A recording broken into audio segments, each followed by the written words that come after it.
100% Iconoclaste, nous sommes au Crabe Marteau dans le 17e arrondissement de Paris. Vous connaissez l'histoire, un crabe, un marteau, vous tapez dessus. Nous on le fait pas parce que ça ferait trop de bruit, mais venez vous amuser, vous verrez.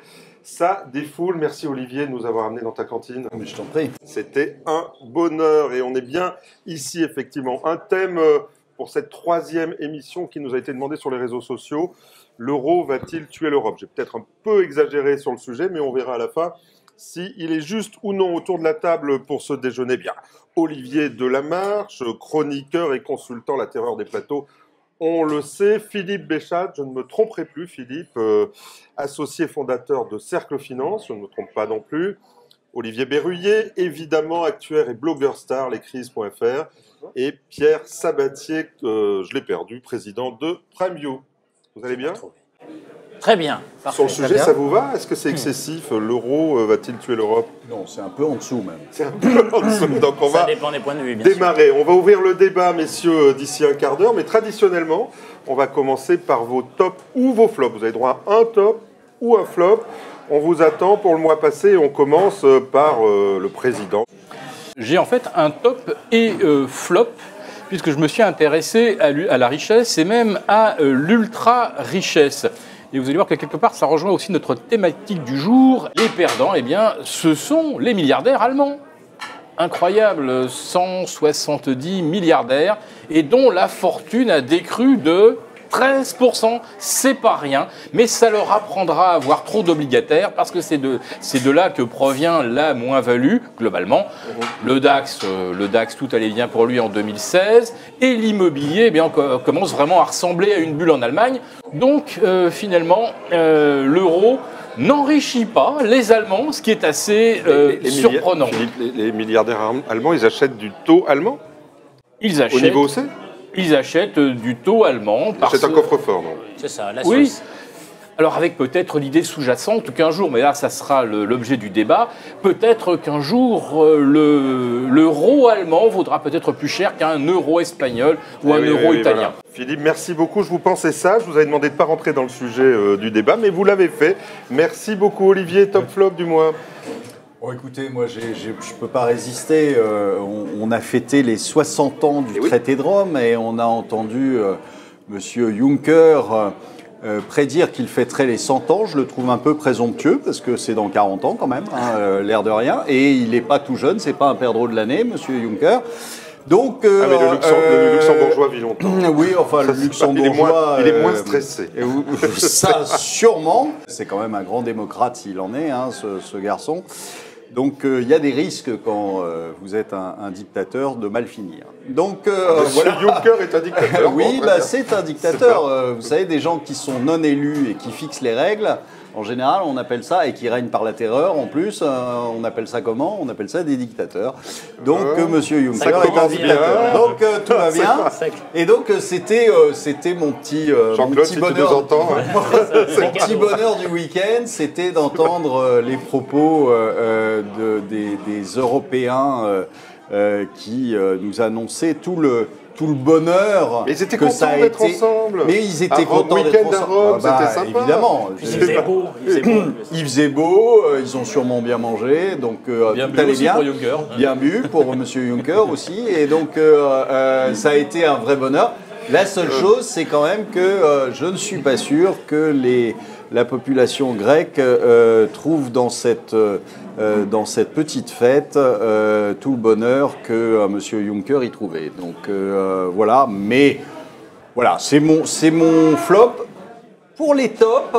Ah, il y a les deux. Olivier fait les deux. J'ai cherché, j'ai bien cherché, je n'ai pas trouvé. Et alors, mon flop aujourd'hui, et ben voilà, là je reviens un petit peu aux sources, ingénieur agronome oblige, il est plus sur le climat. Et donc cette semaine ou la semaine dernière, les statistiques sur les températures moyennes de l'année sont sorties. Et voilà, super, on a battu un nouveau record. Donc 1,1 degré supplémentaire par rapport à la moyenne de la température pré-industrielle. Donc voilà, on bat chaque année, c'est sur le monde, c'est au niveau mondial. Le record précédent datait de l'année qui précédait, voilà, 2015. Donc on est vraiment sur une tendance relativement haussière. Et voilà, c'est un flop parce que, à force de parler technique, à force de parler outils, on oublie un petit peu l'environnement dans lequel on vit. et ça pourrait finir par nous coûter cher. Je rappelle, ou je ne ferai pas de parallèle historique, mais ce n'est pas sans rappeler l'extinction d'un certain nombre de civilisations qui, à force de consommer les ressources naturelles, se sont retrouvées sans ressources naturelles et ont disparu. Là, je parle évidemment de l'île de Pâques que tout le monde connaît. Chaque année, elle coupait de plus en plus d'arbres pour alimenter en fait leur croissance.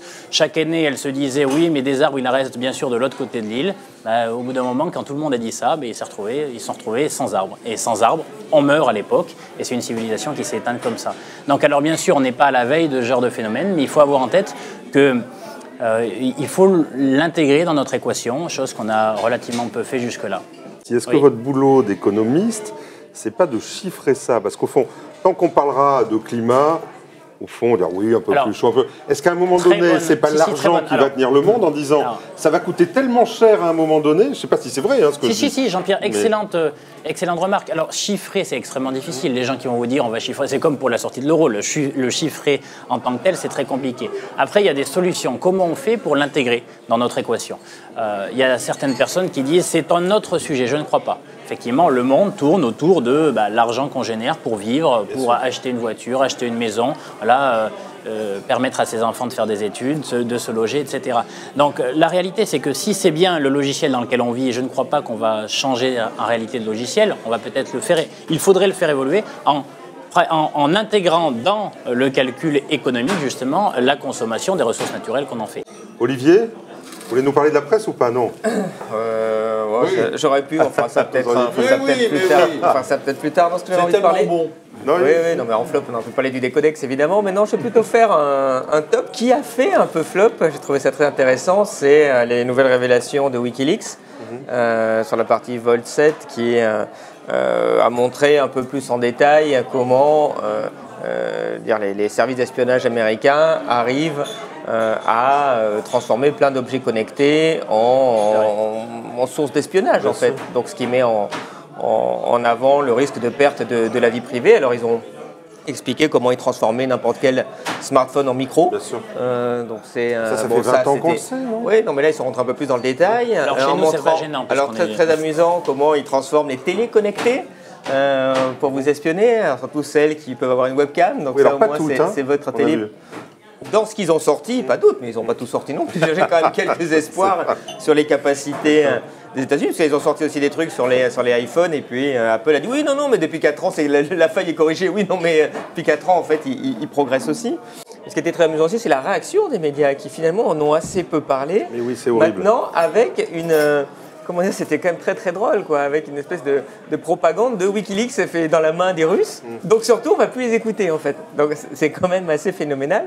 Et si vous regardez comment même les sites d'informatique ont pris ça avec beaucoup de recul, oulala, on va voir, sans raison particulière. Parce qu'en tout cas, les sources... Ce qui est horrible, Olivier, c'est qu'on en parle tous de ça, et je crois qu'autour de cette table, nous sommes sensibles à ça. Et quand vous en parlez, on peut ramener ça à la presse d'ailleurs, c'est intéressant, on ramène le sujet, on nous dit mais au fond, j'ai rien à cacher, je m'en fous. Oui, c'est horrible cet argument. C'est comme la liberté d'expression, Snowden le dit très bien. On peut dire aussi j'ai rien à dire, donc c'est pas la peine d'avoir la liberté d'expression en fait. Ça c'est ce qu'on croit. J'adore. Deuxième phrase, quand quelqu'un me dit ça, je dis file-moi tes codes mail. Comme ça je vais aller voir un peu ce que tu reçois en mail. Et généralement les gens ne me les donnent pas. Je dis t'as rien à cacher, ça pourrait être amusant, je regarde un peu ce que tu fais. Tout de suite c'est quand même souvent. Non mais c'est la pensée unique, bien pensant dans la presse. Si on a, voilà. C'est 1984 là pour le coup, c'est horrible. Oui, parce qu'effectivement, c'est le télécran. Enfin, quand j'ai vu ça, quand on pense au télécran, c'est exactement ce qu'ils ont transformé les télés en télécran. C'était ça chez Orwell. Mais dernier petit point, ça fait longtemps qu'on commence à faire quand même quelques années qu'on parle de ce sujet-là. Regardez, il y a 2 ans, on parlait de ça. On vous disait oui, bon, c'est les États-Unis, quoi. C'est pas très grave. Et là, depuis novembre, tiens, le fait que Donald Trump, il a accès maintenant à tout. Donc, il a un backup d'Internet. Donc, Donald Trump, il a toutes les conversations téléphoniques du futur président français depuis 20 ans. Moi, j'imagine. C'est sympa. D'Anguilla, de tout. Non, mais ça peut être sympa ce qu'on trouve dedans. Tous les flux financiers, tous les accès aux comptes archivés. C'est assez amusant. Et encore, on parle de Donald Trump. C'est pas un dictateur non plus. Mais enfin, on voit très bien dans 10 ans, dans 15 ans, qui sera au pouvoir aux États-Unis, qui sera au pouvoir en Russie, qui sera au pouvoir en France. On n'en sait rien, donc c'est vraiment un sujet à traiter aujourd'hui, quoi, et en faisant très attention, en pensant le pire, quoi. 1984 politique, mais aussi on le voit bien, les assureurs vont peut-être vous imposer demain, pour avoir de bons tarifs, d'avoir des bracelets connectés pour vérifier si vous mangez bien, si vous vivez bien, Olivier. si vous ne buvez pas trop, c'est horrible. C'est comme une société qui va être très intrusive. Et on a l'impression que tout le monde accepte ça avec une béatitude. On ne va pas dire qu'il faut revenir en arrière, tout supprimer. Et voilà, non, la question, c'est comment en fait on l'encadre. Voilà, on le régule et que, je dirais, pour le coup, on ne construise pas un modèle qui soit uniquement basé sur la confiance. Je vais vous prendre un exemple Tracfin. Moi, je me souviens très bien de la naissance de Tracfin où on disait c'est bien, parfait, on va lutter contre l'agent de la drogue, contre le terrorisme, etc. Aujourd'hui, Tracfin, c'est juste un outil fiscal, voire pire politique. On le voit dans les affaires récentes. Et ça n'a jamais empêché l'argent de la drogue de circuler. Monsieur Trump veut remettre encore du fric sur la défense. Je pense qu'il n'arrêtera pas d'espionner les autres. N'oublie pas que les gens qui ont voté pour Trump ne connaissent pas Donald Trump. Ils votent pour une image. Ils ont l'impression de voter contre. La prochaine fois, ils voteront peut-être encore plus contre. Et aujourd'hui, les gens qui récoltent ces votes-là, voilà, en réalité, correspondent pas forcément à la général, ça vous arrange bien d'avoir cet outil à disposition. Je pense qu'Olivier est d'accord avec ça, évidemment. Donc, à la fin, c'est toujours la CIA qui gagne, hein, non? Alors, suite à l'attentat en loup solitaire du Westminster Bridge, la ministre de l'Intérieur, je pense qu'elle s'exprimait quelque part au nom du MI6, a donc déclaré que WhatsApp devait collaborer à l'enquête. Donc il a dû apparaître que l'auteur de l'attentat a dû faire usage de WhatsApp. Mais elle dit un truc qui, à mon avis, va beaucoup plus loin et qui me glace, c'est qu'elle a déclaré, et c'est quand même pas n'importe qui, nul ne devrait pouvoir se servir d'Internet ou d'un quelconque système électronique pour commettre ou préparer des attentats. Ce qui signifie donc que c'est le feu vert à l'espionnage total, au contrôle total de tout ce que nous transmettons numériquement. Et cela, parce qu'il y a eu un loup solitaire qui a fait un attentat un jeudi et ça a été derrière, voilà, on avait déjà le plan pour préparer l'espionnage et le contrôle total de la population. C'est la dernière étape du principe de précaution. Voilà, sous l'excuse du principe de précaution, systématiquement, voilà, on en rajoute encore une couche. La peur contre la liberté. Hein. Oui, mais encore une fois, à la fin, quelqu'un se présentera et vous dira tout ça, ça suffit. Et au lieu de l'avoir fait... Parce que quand tu joues sur la peur, je ne crois pas dire trop de bêtises quand je dis ça, pour en parler autour de moi, la peur entretenue, parce qu'au fond, peur de quoi, hein, c'est un vrai sujet, mais la peur entretenue fait accepter la privation de liberté. La lucidité, elle est souvent brutale, elle peut arriver brutalement. Voilà, donc jusque-là, effectivement, c'est pas le cas. La question, c'est pas ce qu'on fait confiance à la population, c'est ce qu'on fait confiance aux dirigeants, parce qu'au bout d'un moment aussi, il y a certains dirigeants qui vont dire que la population va arrêter d'écouter aussi. C'est aujourd'hui, en fait, le vrai débat. C'est est-ce qu'aujourd'hui, les dirigeants sont le véritable reflet du souhait des populations, en leur expliquant bien ce en quoi ça consiste, le fait d'être contrôlé 100% de son temps. D'autant par rapport à ce que disait Philippe, que maintenant, dans le manuel des petits terroristes, la première ligne, c'est surtout tu n'utilises pas les téléphones portables, tu fais gaffe, tu fais ça. Donc finalement, les seuls qui vont plus les utiliser, c'est les terroristes, et par contre, nous, on va tous être espionnés. C'est exactement ça. Bien, messieurs, merci beaucoup pour ces tops et ces flops divers. On rentre dans le sujet, hein, donc l'euro va-t-il tuer l'Europe ? Je ne sais pas si vous avez regardé le débat présidentiel, mais il y avait deux grands absents. Il y avait la dette, on en parlait la dernière fois, et puis il y avait l'euro, l'Europe ou la zone euro, parce que je vais me faire engueuler par Olivier Berruyer si je parle trop de l'Europe, effectivement. Autour de cette table, messieurs, vous m'avez dit la dernière fois que la crise de la dette passerait par la mise en place de stratégies non coopératives. C'est la conclusion de notre dernier déjeuner. Et vous m'avez dit, stratégie non coopérative, c'est incompatible avec l'euro. Oui. Excuse-moi, depuis qu'il y a l'euro, est-ce que tu as vu une stratégie coopérative en fait? Parce que là, je cherche, je ne vois pas trop. Parce que moi, j'ai vu l'Allemagne qui tout de suite a baissé ses salaires de façon non coopérative. J'ai vu la Grèce qui s'est endettée de façon non coopérative. J'ai vu la France qui fait. Le QE, c'est coopératif. Ça, c'est de la dette, ça. Ah oui, non, mais faire de la dette et imprimer des trucs. Non, ça, j'ai pas de souci sur cette coopération. La coopération, c'est faire un effort pour les autres. Au bout d'un moment, si c'est les autres qui payent, oui, ça, c'est pas gênant. L'Allemagne porte aujourd'hui une partie de cette dette, non? Oui, c'est vrai. Oui, mais la question. Non, mais porter des dettes, il n'y a pas de souci, mais moi, 1 milliard de dettes. Oui, mais deux, si tu veux. Après, la question, c'est qu'est-ce qu'on en fait? C'est tant que je ne la paye pas la dette. Olivier, laisse-moi entrer dans le sujet. Et puis après, on va y arriver, j'entends bien. C'est le sujet. Lors d'un récent passage à Paris, un ami d'Olivier Berruyer, Joseph Stiglitz, déclarait qu'il pouvait être nécessaire d'abandonner l'euro pour sauver le projet européen. C'est un débat qui semble impossible aujourd'hui dans les médias. Là, c'est l'omerta. En tout cas, quelques candidats en parlent. 4 sur 11 quand même, aujourd'hui je crois, si je ne me trompe pas, parle de la sortie de l'euro, mais c'est l'omerta, le débat n'est pas ouvert. Alors j'ai besoin de vos lumières, messieurs, on va essayer de faire ça autour de 3 thèmes. La mort de l'euro est-elle programmée? Si oui, sur quel scénario? C'est notre conclusion du dernier déjeuner. Quelles conséquences pour la France? Et puis à terme, quel nouveau projet, quel nouveau dessein pour notre pays, pour une autre Europe, une autre zone euro? Enfin, je ne sais pas, vous me le direz. Et puis en conclusion, puisqu'on parle argent aussi, économie, est-ce qu'on va ruiner l'épargnant avec ça? Quelles sont les solutions? Quelles sont les stratégies à mettre en œuvre? Si vous voulez bien, on va essayer de répondre à toutes ces questions en 1 heure. Mais on commence par, la mort de l'euro est-elle programmée? Si oui, avec quel scénario, Olivier Delamarche? Écoutez, moi je pense que c'est... allez, je vais m'avancer un peu. 18 mois 18 mois. 24, je sais pas, quelque chose dans le genre. Pourquoi? Alors, vous avez raison, il y a quelques temps encore, quand on osait parler de l'euro, mais sans même le remettre en cause, si on parlait de l'euro, on était tout de suite mis au banc, excommunié. Parce que c'est devenu une religion maintenant, on en parle d'ailleurs, c'est un dogme. Hein. Vous avez les croyants et les non-croyants. Vous avez entendu François Hollande à Rome qui disait « Je demande que les opposants à l'euro donnent leurs arguments, et comme ils n'en ont pas, ils ne diront rien. » Eh ben on va leur en donner des arguments. Alors, on a des arguments...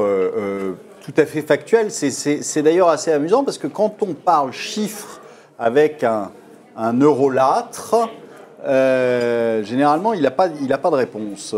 Il a des réponses côté dogme et côté religieux, mais il ne répond jamais sur les chiffres. On nous avait promis, je me souviens à Maastricht, on nous avait promis que l'euro allait faire baisser le chômage, allait... relancer la production industrielle, aller augmenter la croissance des PIB, aller baisser la dette, aller, etc. C'était merveilleux, cet euro qui débarquait là. Et alors on se met là, 16 ans plus tard, la dette a augmenté, mais de façon exponentielle.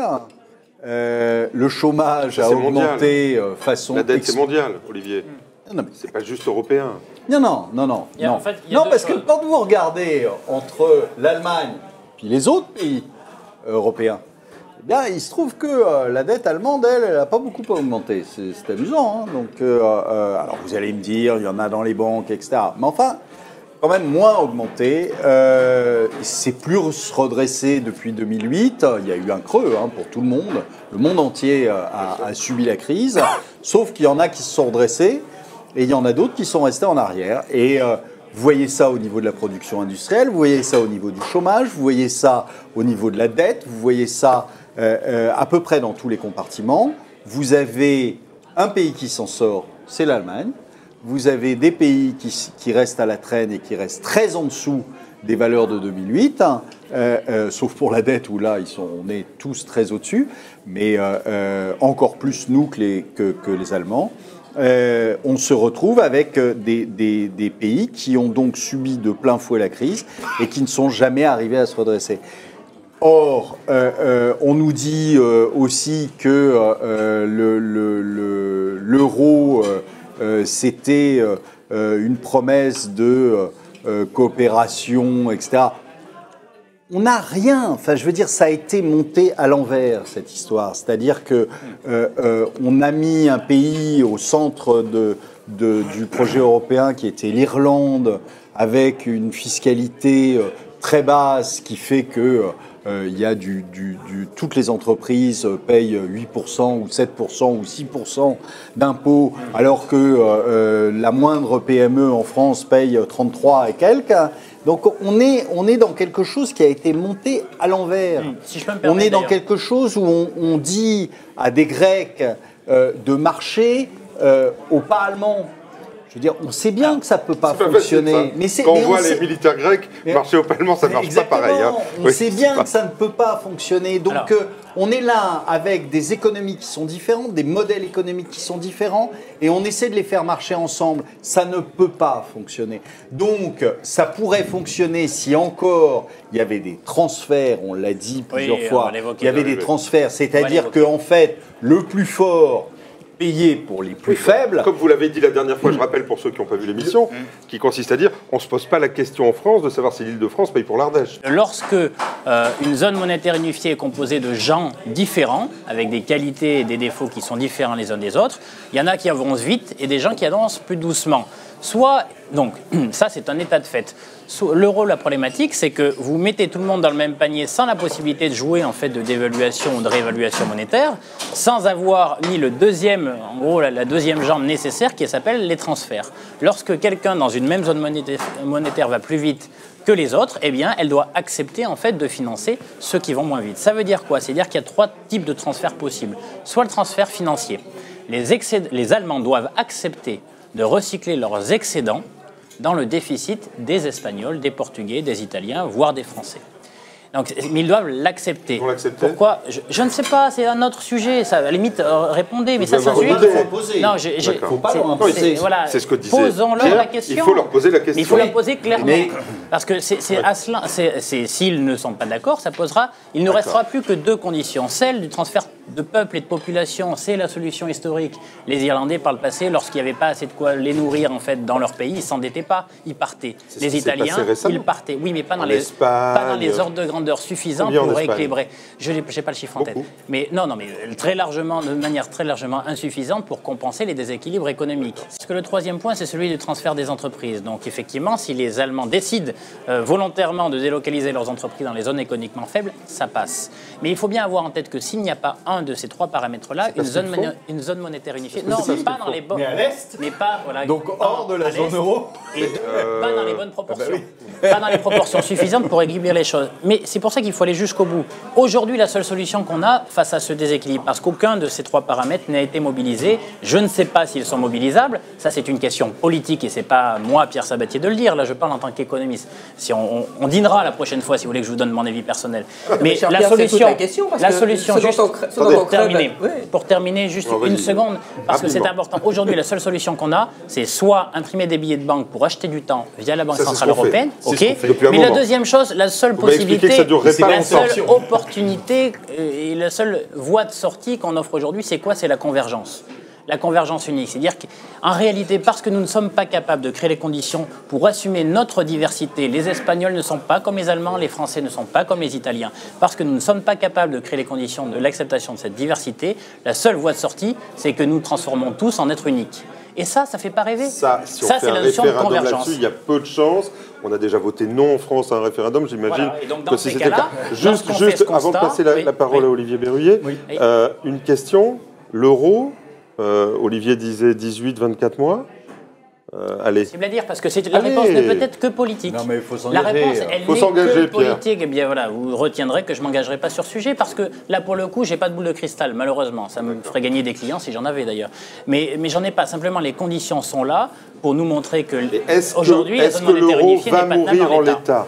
Non, mais en l'état, ça veut dire quoi? Il faut bien une analyse politique. Vous ne pouvez pas être économiste, Pierre. Quand tu vas au-delà, au-delà du sujet, quelles sont les solutions? Allez au bout de votre histoire. Est-ce que l'euro va mourir ou pas? Oui, non.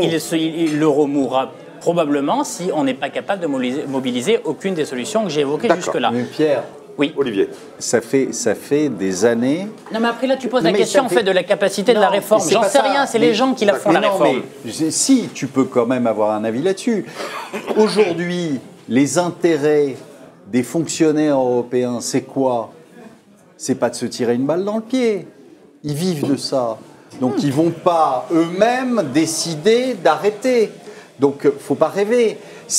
Malheureusement, si l'euro éclate, il éclatera pour des raisons économiques et pas politiques. Probablement, parce qu'aucun n'aura probablement la volonté de sortir. Ce ne sont pas les mêmes sujets. Je vais répondre très clairement. Rapidement, là, tu poses un problème de capacité à réformer.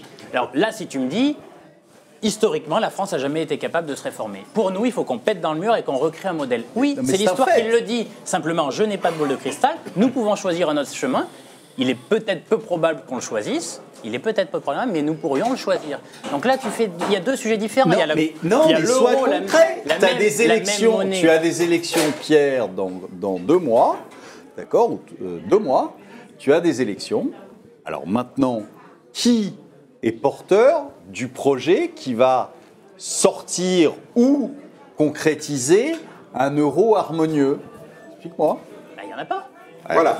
Olivier. Okay. Merci messieurs. Olivier, après on va revenir bien sûr. La question ensuite, ça sera comment ça va se passer. Non, Olivier Berruyer. Olivier, ça peut pas être entre vous deux. Olivier Berruyer. Mais non, tu me dis quoi derrière? C'est fini tous les deux? Je te dis quoi derrière. Aujourd'hui, dis-moi pour qui il faut voter. Est-ce que je peux avoir un marteau, pour qu'on ait un euro qui marche, qui fonctionne. Mais je ne comprends pas la conclusion. Merci. Olivier Berruyer, on revient tout à l'heure. Vous allez négocier votre conclusion tous les deux. Mais je réagissais surtout sur la phrase que tu as eue tout à l'heure sur « Ah oui, non mais attention, moi je suis économiste, je ne suis pas politique. » Oui, mais l'euro, ça crèvera d'un problème politique. Bien sûr. Parce qu'un jour, il y aura un problème économique qui explosera parce que la politique ne l'aura pas réglé. Mais il ne survit que par décision politique. Non mais on est bien d'accord. Non mais on crève, on est dans une situation parce qu'il y a eu des joyeux économistes il y a 30 ans qui ont trouvé que sur le papier c'était très très facile, ça marchait très très bien. D'ailleurs avec une volonté politique derrière pour expliquer que ce serait la seule façon de faire avancer l'Europe. Hein. Certaines personnes l'ont très bien exprimé. Mais à la base, le problème, il est politique et c'est ce que tu disais. Mais même quand tu parlais de tes transferts, c'est des solutions complètement imparfaites. Quand les Espagnols vont travailler en Allemagne, effectivement, ça diminue un petit peu le chômage là-bas. Mais qui va payer les retraites des Espagnols? Si les jeunes sont partis, je ne comprends pas trop. Ça implique bien que ce soit des excédents en Allemagne et qu'ils aillent payer les retraites comme en France. Comme tu le disais très bien, en Ile-de-France, on paye la retraite en Ardèche, donc il faut des transferts. Donc il n'y a pas de solution sans transfert. Ou alors, quand tu parles de transfert de population, il faut vraiment prendre des wagons, il faut prendre les jeunes, les vieux, tout le monde d'Espagne et les mettre en Allemagne. Mais il n'y a plus personne en Espagne à la fin. Hein. C'est ça qu'il faut faire. C'est politiquement inacceptable. Ça ne marche pas bien. Et les transferts d'entreprises, si c'est pour embaucher des Espagnols en Espagne, l'entreprise espagnole, l'entreprise allemande n'est plus compétitive avec un Espagnol, avec la productivité de l'Espagne et le prix de l'Espagne. Donc on voit très bien qu'on est dans des corners. Et pour une raison très simple. Souvent, on est dans une méconnaissance de qu'est-ce qu'une monnaie. Une monnaie, c'est comme une paire de chaussures. Il en faut une à votre pointure. Absolument. Et là, on a dit, on va être un truc génial. On est tous les éconoclastes. On va prendre la même paire de chaussures. On fait la moyenne. Hein, donc en moyenne 42, tout le monde 42. Puis toi, si t'es 44, bon, t'auras un peu mal aux pieds. Bon, si t'es allemand, 38, tu nages un peu, mais ça va, quoi, t'as pas mal. Et puis le problème, c'est qu'on arrive à expliquer aux gens que c'est bien. Et on les a tellement mis en propagande qu'il y a le grec taille 46, il est par terre, il pleure. Il dit j'ai mal aux pieds avec mes chaussures 42. On lui dit c'est pas grave en fait, il faut le garder, sinon t'es plus européen, tu vois. Et le pauvre grec dit ouais, je vais les garder, mais ça me fait très très mal. Alors après, ça se règle toujours. Je veux dire, la gangrène et l'amputation va régler le problème de la chaussure qui n'était pas de la bonne taille. Hein. Ils vont vers ça, les Grecs. Mais c'est phénoménal, c'est un non-sens ahurissant. On essaie de faire un symbole d'intégration de la solidarité européenne, de l'instrument fondamental d'une économie qui est la monnaie, qui permet d'adapter des économies qui se développent, qui croissent, qui ont des inflations complètement divergentes, sur des peuples, sur des gens différents, sur des qualités différentes. Parce que même on parlait de culture, tout ça, c'est vrai, mais il y a même des choses encore plus que ça. Les Allemands, ils sont vieux. Les Espagnols, ils sont plutôt jeunes. Déjà, c'est des sociétés qui n'ont pas les mêmes besoins. Absolument. Les retraites en Allemagne ne vont pas se régler de la même façon que les retraites en Espagne.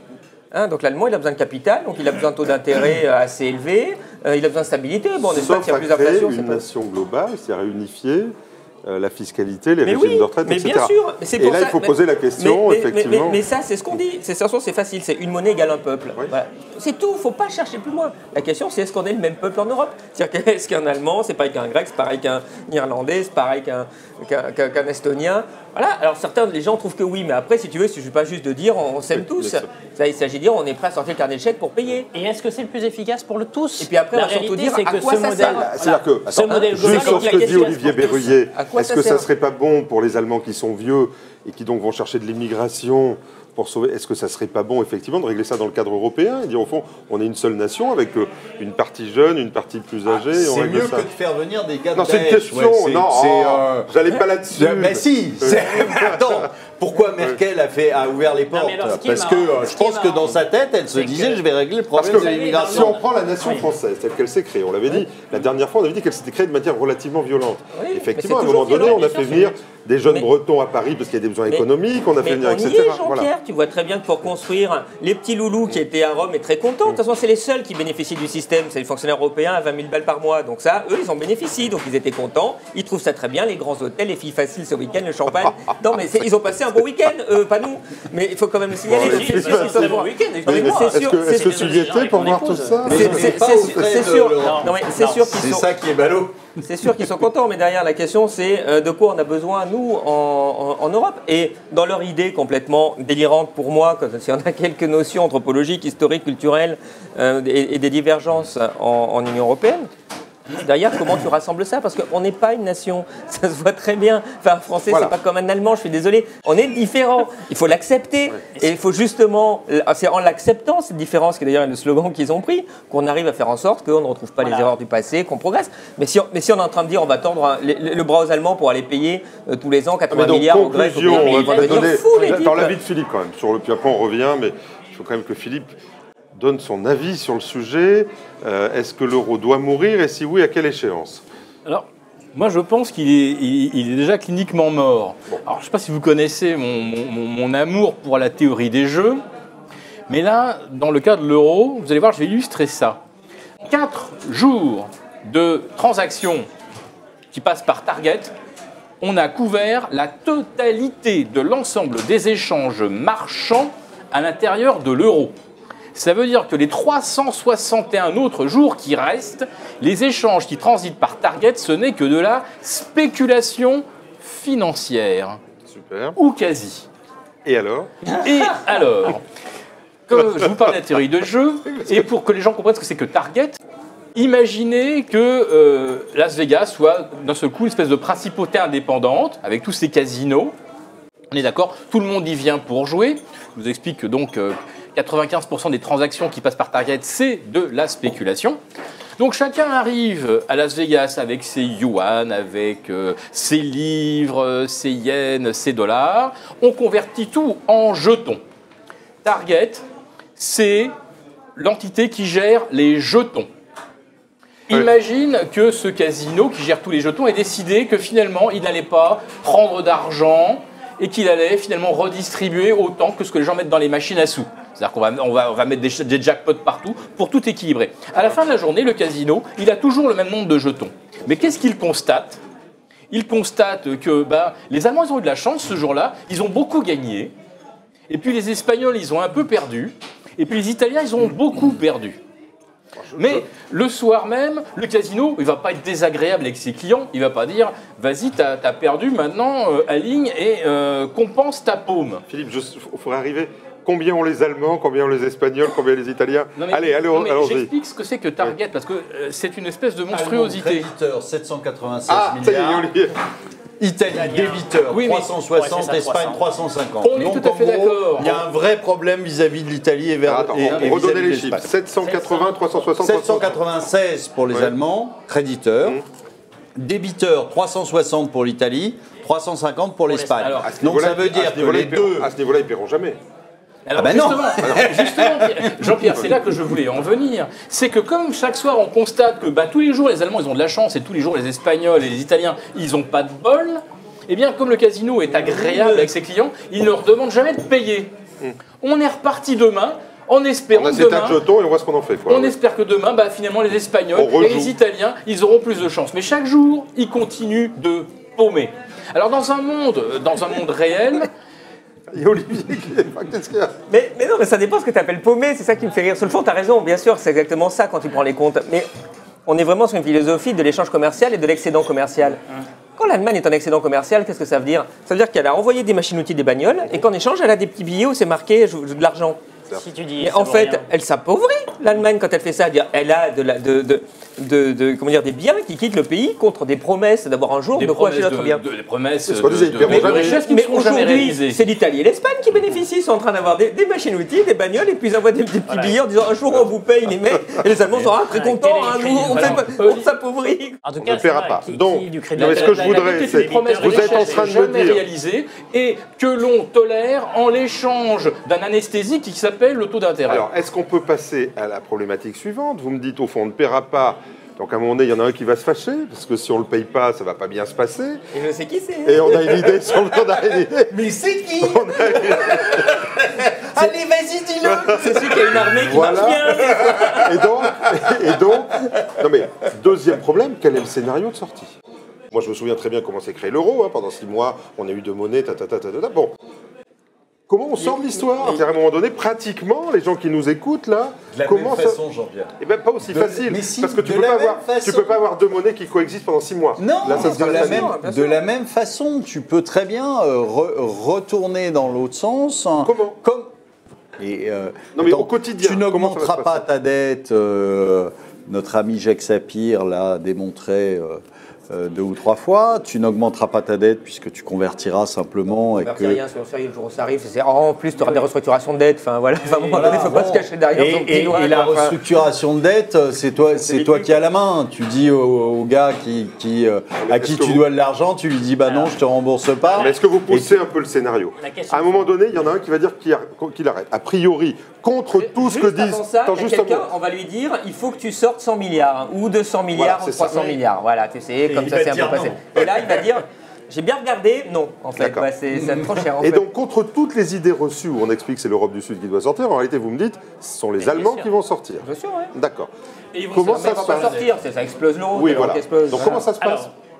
Comme ça, comme ça, voilà. Je vais t'expliquer. Bonjour, merci beaucoup, au revoir, café. Bonjour, il faut 400 milliards.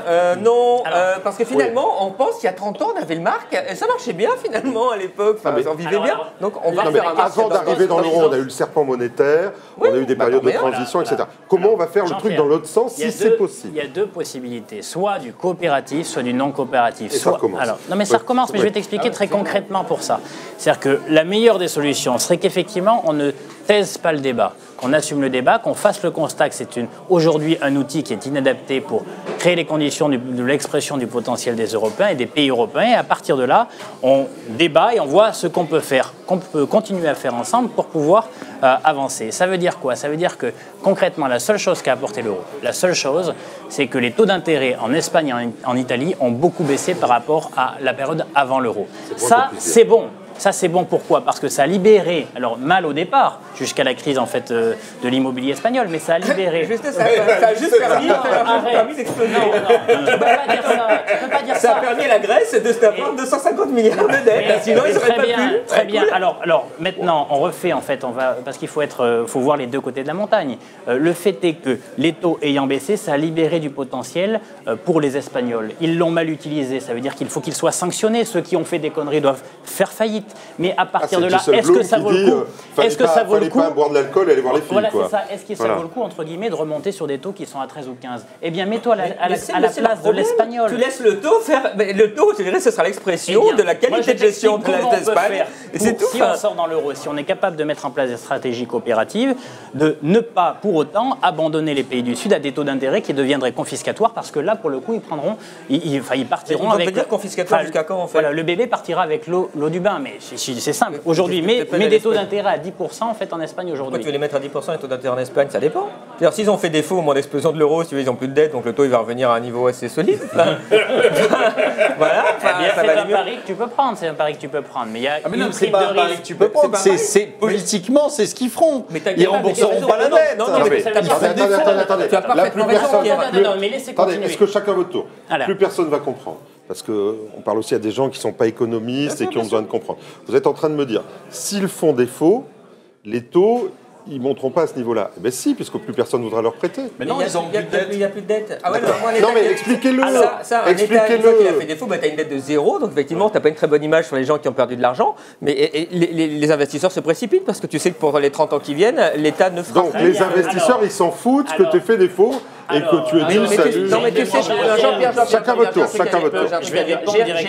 J'ai interviewé le ministre des Finances argentin qui a géré le défaut. Il m'a dit, on a fait défaut. Le lendemain, j'avais les investisseurs qui m'ont appelé pour me prêter de l'argent. Mais j'ai pas terminé sur le scénario. Comment ça va se passer pratiquement? Moi, je suis citoyen français. On me dit à un moment donné, ça va exploser, les Allemands vont sortir, ou ils vont nous faire envoyer la note. Enfin, il va se passer quelque chose. Qu'est-ce qui va se passer au 1er janvier 2018, on va te dire que ton compte en banque où il y avait 5 800 euros, il y aura 5 800 nouveaux francs. Mais sauf que ça se traduit. Tu n'auras pas les billets imprimés. Mais alors déjà, tu es bien d'accord que les billets, c'est 3% des échanges. Si, c'est ta boulangère quand même. C'est bien, mais ce que je te dis, c'est au 1er janvier, donc tu as 6 mois pour aller imprimer des jolis billets. Et comment ça se fait en pratique quand ça va très mal? Tu prends les billets euros, la Banque de France, elle met un tampon franc dessus, ça s'est fait comme ça, le temps de réimprimer les nouveaux billets, et puis voilà. Après, le truc, c'est que justement, ce qui est intéressant, c'est de savoir ce que ça va faire sur le patrimoine des gens. C'est ça qui les intéresse. Ça, c'est notre dernier sujet, si on ne mélange pas, c'est qu'est-ce qu'il faut faire aujourd'hui pour se couvrir contre ça. C'est la vraie question. Mais déjà comprendre comment ça marche. Se balancer des chiffres de target à la figure, c'est bien. Sauf que ils s'en foutent, les gens. Les gens, ce qu'ils veulent savoir, c'est ce qui va se passer à J+1. C'est-à-dire le lendemain. Oui. Le lendemain, pour moi, il y a deux choses. La première, c'est que je pense que ça ne sera pas autant la fin du monde que ce qu'on nous prévoit. Il y a évidemment tout le monde qui cherche à faire peur en disant, exactement comme le Brexit, en disant le lendemain, ça va être catastrophique, il va y avoir des rivières de sang, la Tamise va se peindre en rouge, enfin bon, ça va être épouvantable. Donc ça ne l'a pas été et ça ne le sera probablement pas. Maintenant, je pense que personne n'est non plus capable de pricer les avantages qu'on aura à cette sortie de l'euro. La seule chose, c'est qu'on peut constater que ça ne marche pas. Donc il faut changer. Donc il ne faut pas persister, il ne faut pas être dans la méthode communiste. Si le communisme n'a pas marché, c'est qu'il n'y en a pas eu assez. Eh bien, l'euro, s'il n'a pas marché, c'est pas... ça pouvait marcher en théorie. Hein, en théorie, il suffit que les gens travaillent. Sur le papier, tout marche. C'est fabuleux. Mais là, ça n'a pas marché. Donc, à partir de ce moment-là, il faut changer. Absolument. On va changer. On va changer quelle que soit la méthode. Est-ce que ça viendra de l'extérieur? Est-ce que ça viendra du Japon, de la Chine? Est-ce que ça viendra d'une décision politique? Tu dis 18-24 mois. Olivier Berruyer ne m'a pas répondu tout à l'heure. Ça va arriver quand? Aucune idée. Non, mais attends. Ça dépend des degrés de sadisme des dirigeants politiques, jusqu'à quand ils nous font souffrir. Et eux, ça va bien, donc ils peuvent souffrir longtemps. Oui, c'est ça, ça peut durer très longtemps. Mais ça peut durer très longtemps parce qu'en plus, à chaque fois maintenant, comme le disait Pierre, on se retourne vers qui? On se retourne vers Draghi, qui permet d'acheter du temps. Ça coûte cher, hein, mais il achète du temps à coût de 80 milliards. Et tu peux être sûr d'une chose, c'est que si jamais il y a un pépin, on va se tourner vers Draghi, on va lui dire, c'est pas 80, c'est 120 qu'il faut imprimer. Il imprimera 120. Donc, après, le choc sera encore plus énorme. Parce que ça n'a pas fait trop de mal à la monnaie. Plus on va loin. Ça n'a pas fait trop de mal à la monnaie jusqu'à présent. Non, mais jusqu'à présent. Mais tu sais, c'est binaire. Hein, donc, on l'a dit l'autre fois. Donc, on l'a dit plusieurs fois ici. C'est binaire. Ouais. Mais attention, moi je dis, le problème et c'est là que les gens vont s'en apercevoir, c'est que en effet, c'est binaire. Donc, ça arrive d'un coup. Que le lendemain de cette sortie, qu'est-ce qu'il va falloir faire? Si on ne veut pas que ça bouge trop, il y aura un contrôle d'échange. Donc ça veut dire quoi? Ça veut dire que les gens qui ne sont pas sortis, à ce moment-là, ne pourront plus sortir. C'est obligé le contrôle d'échange. Mais c'est obligatoire. Sinon, moi, je me souviens, 82, ça s'effondre. 82, on avait le petit carnet, là on pouvait plus sortir. C'est une certitude. Ça veut dire que le lendemain de ça, vous vous réveillez, vous ne pouvez plus sortir même 50 € de votre banque. Si tu repasses sur des monnaies nationales directement, de manière, on ferme les écoutilles et tout le monde se débrouille. Eh bien, si tu fais ça, tu fais prendre un risque à tes voisins. L'objectif, c'est quoi? C'est pas que laisser tomber mes voisins. L'objectif, c'est créer les conditions d'expression de notre potentiel. Si nous avons besoin de notre monnaie nationale, nous la reprenons. Mais ce que je veux dire, c'est qu'il faut une stratégie coopérative. Mais on est dans le monde de oui, là. Non, pas du tout. On l'a fait en 2008-2009. Oui, parce qu'on était dans une stratégie coopérative mondiale où tout le monde était mal. Là, c'est donc plus difficile. Là, t'auras dit, allez vous faire voir, je paye pas ma dette de casino, je m'en dois. Et après, tu dis, mais on va se mettre d'accord, bien sûr. Tu rigoles, Olivier. C'est super ce que tu dis. Mais voyons bien de là où on est venu. On essaie de faire un... Enfin, on est parti de Bretton Woods où toutes les monnaies étaient figées. Bon, après, on a dit on va les laisser flotter. Mais si ça flotte trop, c'est très compliqué. Pour les économies, c'est pas terrible non plus. Après, on a dit on fait le système monétaire européen. Donc, on essaye de faire en sorte, ce qui était plutôt bien, qu'il y ait des fluctuations qui soient extrêmement cadrées. Puis après, arrivent les années 90. Et qu'est-ce qui se passe? On a George Soros et ses amis qui arrivent et qui, à coup de dizaines de milliards, se mettent à spéculer contre les monnaies. Donc, on n'arrive plus à tenir les parités. C'est là qu'on a le génie qui arrive, et les types se disent on va supprimer les monnaies, on va en faire qu'une seule, il n'y a plus de problème. Enfin, comme si la monnaie n'avait pas d'autre utilité, d'autre importance qu'un petit jeu sur les marchés. Et donc on fait l'euro. Bon, ça va évidemment exploser comme c'est extrêmement prévisible. C'est que la bonne réponse n'aurait pas du tout été faire la même monnaie, mais simplement coordonner les banques centrales et les monnaies entre elles, les coordonner, c'est-à-dire se parler. Il est en train de m'attaquer, tu viens m'aider, point barre. Pierre, non, mais j'aimerais juste finir parce que j'ai pas dit ce que je voulais dire. Laissez finir Olivier. Ce que tu fais, c'est qu'évidemment ça va exploser, tu vas revenir aux monnaies nationales, mais le seul truc qu'il faut faire, c'est ce qu'il fallait faire dès le début, c'était limiter drastiquement la spéculation sur les monnaies. Je veux dire, il est là le truc. Enfin, la question, c'est t'achètes de la monnaie. Non, mais aujourd'hui, on a des niveaux d'échange monétaire qui sont je crois, de mémoire, 3 000 milliards par jour sur des marchés d'échange. Ouais, mais sur le marché d'échange pur, c'est 3 000 milliards et je crois qu'il doit y avoir 40 milliards par jour d'échanges physiques réels. Enfin, on est x100 en fait. Oui, mais vous interdisez juste d'acheter des masses de monnaie pour spéculer. Dire, quand quelqu'un vous dit bonjour, j'ai besoin d'1 milliard d'euros, c'est pourquoi? Pour acheter des machines outils en Allemagne, bah, très bien, tu les as. Puis si c'est pour spéculer, bah non, tu les as pas. Puis voilà, c'est tout. Aujourd'hui, on est incapable en Europe de mettre des gens autour d'une table et de concevoir la sortie de l'euro. Parce que dès que tu prononces un point d'interrogation après euro, tu es traité de fasciste et compagnie. Donc aujourd'hui, nazi, pédophile, ce que tu veux. Donc, je coupe. Non mais non, on coupe pas. Bien sûr que non. C'est parce que c'est la réalité. Aujourd'hui, on est incapable de se mettre autour d'une table et de réfléchir correctement à ce problème. Sauf ici, oui, mais sauf que c'est pas nous qui décidons. Je sais pas si tu as remarqué. Même donc, pas à la maison. Et donc, tant que c'est comme ça, on aura malheureusement le fait que l'euro va éclater, qu'en pleine panique, ils se réuniront et à ce moment-là, ils accoucheront très probablement d'une bêtise. Parce que dans la panique, tu accouches rarement de quelque chose d'intelligent. Aujourd'hui, on va attendre que le problème nous pète à la figure. Comme d'habitude. Pour s'y mettre. Olivier. Et là, ça sera probablement une erreur. Mais pourquoi on n'y arrive pas pour ce genre de truc? C'est qu'en 93, tu as Krugman qui fait un papier. Caméra. Ouais, voilà. Je ne sais pas lequel est. Voilà, il est là. C'est qu'en 93, tu as Krugman qui fait tout un papier en disant faites gaffe, hein, l'euro, je pense que ça ne va pas marcher, votre truc, c'est super, super dangereux. Tu as Stiglitz, prix Nobel d'économie, donc tu as prix Nobel d'économie, deuxième prix Nobel d'économie, Stiglitz te dit faut arrêter, ça va pas marcher. Amartya Sen, prix Nobel d'économie, te dit aussi moi depuis le début j'étais sûr que ça marcherait pas. C'était écrit. Et tu as Milton Friedman qui déjà en 2006 te disait, en 96 disait surtout le faites pas, votre truc ça va vous foutre le feu politique à l'Europe. Donc de Milton Friedman à Amartya Sen, je pense que tu as fait à peu près tous l'éventail politique possible en économie.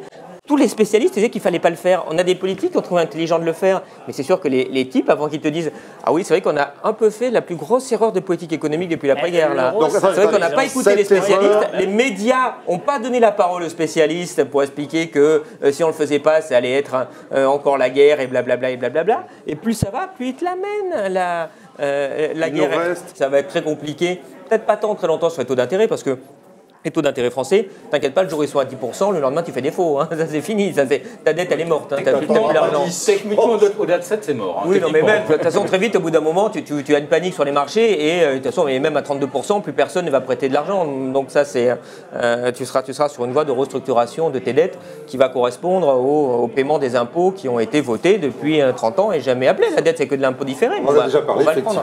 C'est ça, et ça va faire, et évidemment que ça va faire mal, mais il fallait pas avoir des députés fiscalité depuis 30 ans qui, tous les ans, te vote 70 milliards tranquillement de déficit. Ça va arriver. Si je suis épargnant, quelles précautions? Si on regarde ce qui s'est passé l'an dernier, loi Sapin 2, je peux bloquer la liquidité de l'assurance vie. Transfert des réserves de l'euro vers l'euro-croissance. Il y a un projet, je ne sais pas si vous avez vu la presse vendredi dernier, il y a un projet de décret écrit qui prévoit les conditions aussi du blocage des unités de compte sur l'assurance vie, etc. Au hasard. Voilà, donc on sent bien que la NAS est en train de se refermer, si je puis me permettre. Si je suis épargnant aujourd'hui, où faut-il mettre mon argent? C'est une question très concrète, face à ce que vous m'annoncez. Ça dépend pour quoi faire. Pour le conserver, pour en avoir la liquidité. On t'a parlé. C'est deux choses différentes. Mais c'est pas mal la liquidité. C'est deux choses différentes. Donc, on t'a parlé en plus de ce qu'il y aura à T plus une heure, c'est-à-dire le contrôle des changes. Ce qui veut dire que ton argent, il restera bloqué dans la banque et tu ne pourras plus circuler avec. D'accord. Donc, soit tu prends tes précautions. Donc j'ai intérêt à ouvrir un compte à l'étranger tout de suite. Soit tu prends tes précautions avant, soit tu seras bloqué. Les précautions. Et on te donnera, Olivier. Comme en Grèce, c'est-à-dire tes 100 € par, Olivier, soyons très par concrets. semaine pour que tu puisses. Très concrètement, c'est très simple. Tu vas dans une banque qui n'utilise pas de leverage, c'est-à-dire les banques traditionnelles de dépôt françaises, qui ne sont pas contrepartie. Donc, tu as un certain nombre de banques privées, que ce soit au Luxembourg ou que ce soit en Suisse, de façon déclarée. Ce n'est pas une question d'échapper à l'impôt. C'est une question de le mettre dans des entités qui sont sûres, qui ne vont pas se casser la figure, donc qui ne feront pas de bail-in, ce qu'on appelle le bail-in, c'est-à-dire la banque qui se paye sur les déposants. D'accord ? Et tu cherches, si possible, à débancariser, c'est-à-dire à sortir du circuit bancaire, alors en achetant des pièces d'or, en achetant des pierres précieuses, en achetant, en mettant... L'or est une bonne solution? Pierres précieuses, ça fait peur, on n'y comprend rien. Ça en fait partie, mais non, mais tout en fait partie, c'est-à-dire qu'il faut que tu puisses disposer d'un moyen de paiement qui n'est pas des billets qui potentiellement ne valent plus rien, qui sont à disposition, c'est-à-dire que tu peux sortir et que avec lesquels tu peux circuler. Il faut se prémunir contre une éventuelle perte de valeur de ce que l'on détient aujourd'hui en euros. Alors, pourquoi est-ce que plus en euros?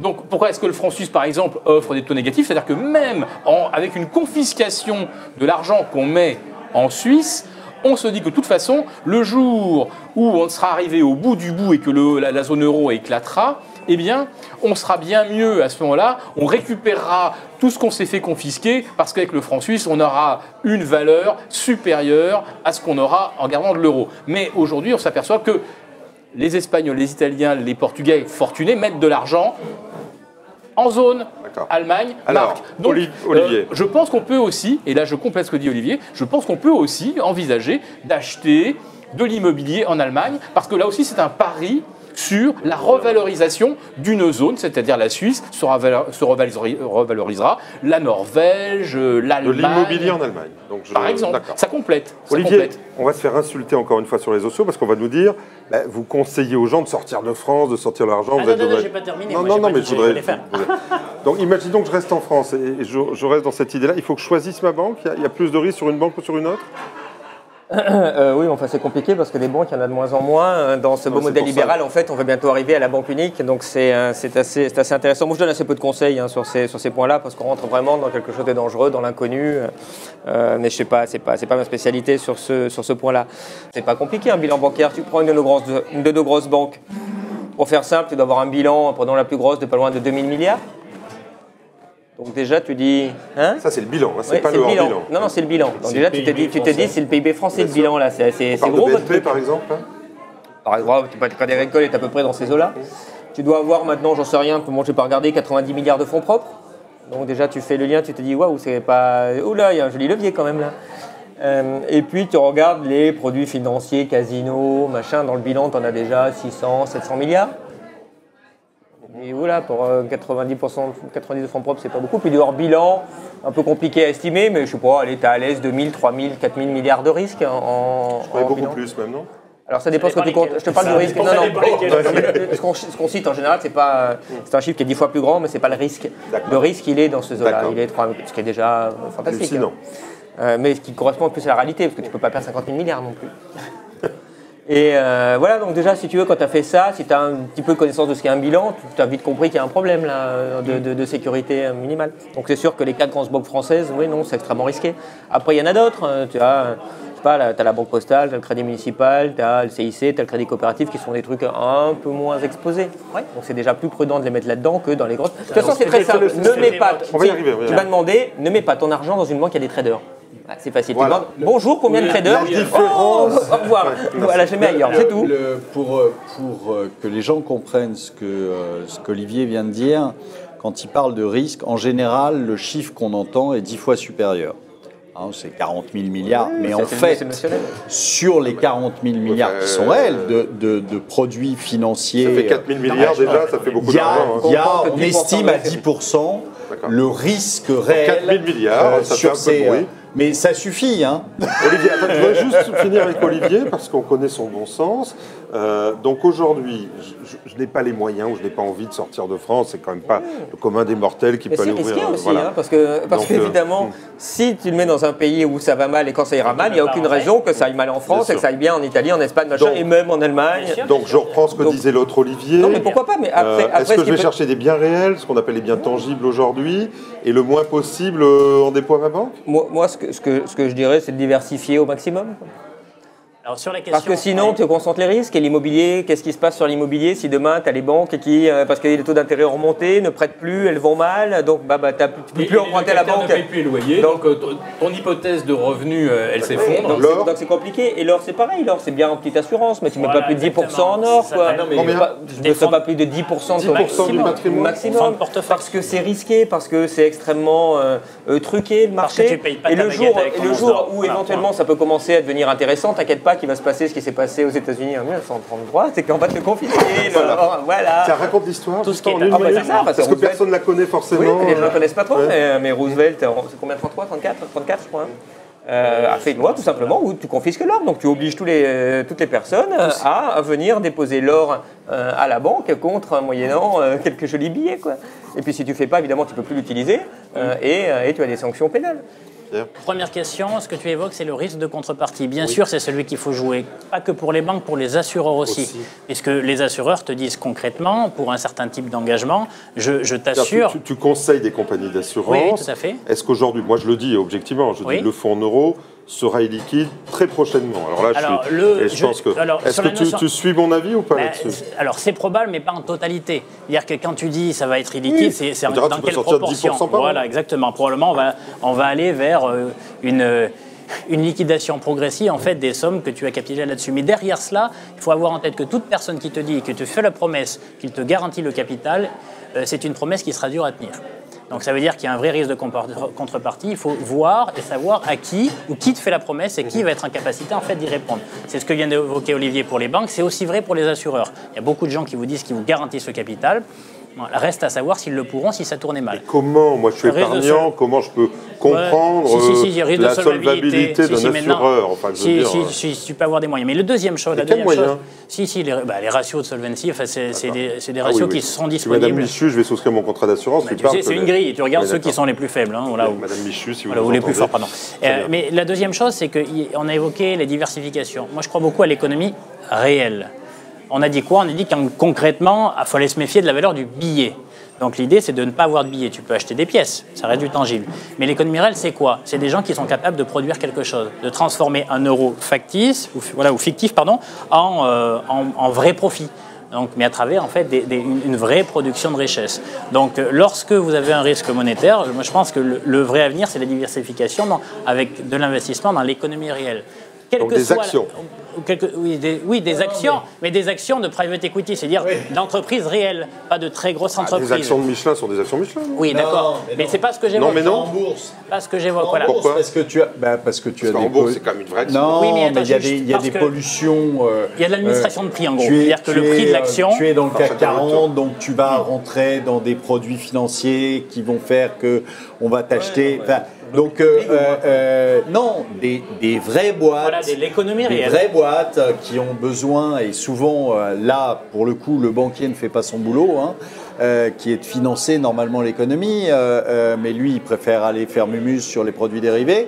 Donc là, tu as un créneau qui est de gens qui ont un vrai métier, qui ont un vrai business model, voilà, qui gagnent de l'argent, qui ont un vrai boulot qui est utile et à qui il manque en général un peu de trésorerie et donc tu finances. Excusez-moi, j'ai du mal à comprendre. Juste Philippe, un mot. J'ai du mal à comprendre ce qu'on me dit. Quand j'achète une action Michelin, je ne parle pas de l'acheter dans un produit composite, etc. Si j'achète une action Michelin en tant que telle, j'ai bien une part de Michelin qui fabrique des pneus et qui fabriquera toujours des pneus. Michelin que tu payes au prix de marché. D'accord. C'est-à-dire que tu payes avec un PE qui n'a rien à voir avec la réalité, mais juste ce qui s'imagine être la réalité souvent en plus des machines. C'est-à-dire qu'aujourd'hui, on l'a dit la dernière fois, tu n'as plus de gérants, tu n'as plus des gens qui pricent réellement des valeurs. Tu as des bécanes automatiques qui achètent, qui revendent 3 secondes plus tard. Non mais c'est vrai. J'ai un résultat de Michelin. Ce résultat, il existe. Mais on s'en fout du résultat de Michelin. Aujourd'hui, la bourse s'en fout complètement. Non, si j'achète la bourse, elle s'amuse à acheter, à détenir le titre 3/10 de seconde. Tu penses bien qu'on se fout complètement du bilan Michelin. C'est pas le sujet. Tu achètes une action Michelin à, j'en sais rien, 30 €. C'est très bien, très content. Tu as une vraie action de Michelin. Oui. Après le crack, le CAC est tombé à 1500. Donc ton action est tombée à 10 €. Oui, donc mais ton si tu achètes du private equity, c'est encore moins liquide. D'accord, donc cher ami, ce que je te conseille, ce que je te conseille, cher ami, c'est de prendre une obligation à Michelin où tu lui as prêté tes 10 000 €, et ils te doivent 10 000 €. Et comme Michelin, en effet, tu as raison, est solide, il y a des chances qu'ils te remboursent ces 10 000 €. Tu dis que voilà, c'est pas le même risque. L'action qui fait partie du CAC 40 est aujourd'hui un objet mathématique. Le programmeur, le codeur, Michelin, c'est une suite de 0 et de 1. Non, mais c'est uniquement... C'est un objet mathématique quand c'est des produits composites, quand c'est ramené dans un ensemble de produits. Mais quand tu achètes le fondamental, c'est-à-dire l'action... qui font partie d'une transaction automatisée au travers d'un contrat, d'un panier ou d'un ETF, c'est un objet mathématique. C'est tout ce que c'est. Alors par contre, quand on parlait d'investir dans l'entreprise, donner de l'argent, apporter de l'argent, là on est vraiment dans le marché primaire, c'est-à-dire que je souscris au capital d'une entreprise. Mais c'est ce que le gouvernement a encouragé avec ces déductions fiscales pour l'investissement justement dans une start-up, dans une entreprise qui démarre. Donc ça existe déjà. Alors qu'il faille peut-être davantage l'encourager, j'en suis tout à fait d'accord, mais ça existe déjà. Allez, il nous reste 2 minutes, Olivier. Deux petites remarques par rapport à ce que tu disais. Tout à l'heure, tu disais aussi, bon, il faut se méfier un peu des billets. Justement, les billets de banque sont aussi une alternative qui peut faire partie de la diversification. C'est-à-dire avoir des billets, non pas avoir juste la promesse de la banque sur un compte en banque, avoir des vrais billets dans un coffre de la banque, c'est aussi quelque chose qui réduit le risque parce qu'à ce moment-là, c'est une créance sur la banque. Ça va les faire rigoler. Ça fait partie des risques. Les Indiens l'ont fait et malheureusement, ça s'est mal terminé pour eux. Tu es à différents niveaux. Mais de toute façon, ça se terminera mal pour les gens. Je dis juste que c'est une des pistes de diversification. Tu ne mets pas tout dans le plombier. Je pense qu'en effet, il y a quelque chose que peu de gens en général font parce que pour eux, ce n'est pas une évidence, mais c'est diversifié sur les devises. Aujourd'hui, il y a l'euro, il y a le dollar, mais il y a d'autres devises. Or, le franc suisse, il y a la couronne norvégienne, le dollar de Singapour, le dollar de Hong Kong. Enfin, il y en a des dizaines et des dizaines. Aujourd'hui, il faut bien se rendre compte qu'une devise, c'est un actif comme un autre. Donc, ça peut valoir cher, ça peut valoir moins cher, et puis ça peut valoir zéro. Donc, comme tous les actifs. Et donc, si vous avez uniquement un actif en portefeuille, vous êtes en risque maximal. Ça veut dire quoi? Ça veut dire qu'aujourd'hui, quelqu'un, même qui vit en Europe, doit considérer sa devise comme un actif. Donc, il doit diversifier, il doit acheter autre chose que de l'euro. Et alors, c'est vrai qu'en France, c'est pas évident. quand vous appelez votre banquier et que vous lui demandez de la couronne norvégienne, il s'étouffe au téléphone, il faut le savoir. Oui, il vous dit, monsieur, c'est pas possible. Vous êtes dans les bureaux de change à la bourse, et vous allez demander des billets. Quand vous êtes dans une banque étrangère, il se trouve qu'ils ont beaucoup plus l'habitude de travailler avec des devises, et donc ça se passe bien. Messieurs, si je résume votre conseil à l'épargnant, et j'entends bien, il faut se dissocier le plus possible des marchés spéculatifs, des produits complexes, et aller de plus en plus vers les biens réels, quels qu'ils soient. Et ne pas trop s'inquiéter si on n'a pas des diversifier sommes non plus colossales. Il y a quand même des garanties, voilà. des dépôts qui sont tenables dans certaines limites. Donc si on a moins de 50 000 euros, ça va, on peut dormir relativement tranquille. Le problème n'est pas là. Maintenant, si on en a 500 000, là, effectivement, ça va devenir... Eh bien voilà, donc si vous avez 500 000, inquiétez-vous, merci. On a été un peu long, mais on est allé au bout de l'histoire, je le crois. On se retrouve d'ici un mois. Et alors, juste un mot, d'ici un mois, nous serons entre les deux tours. Donc je pense qu'on va voir beaucoup de choses à se dire. Donc à la prochaine fois au Crabe Marteau.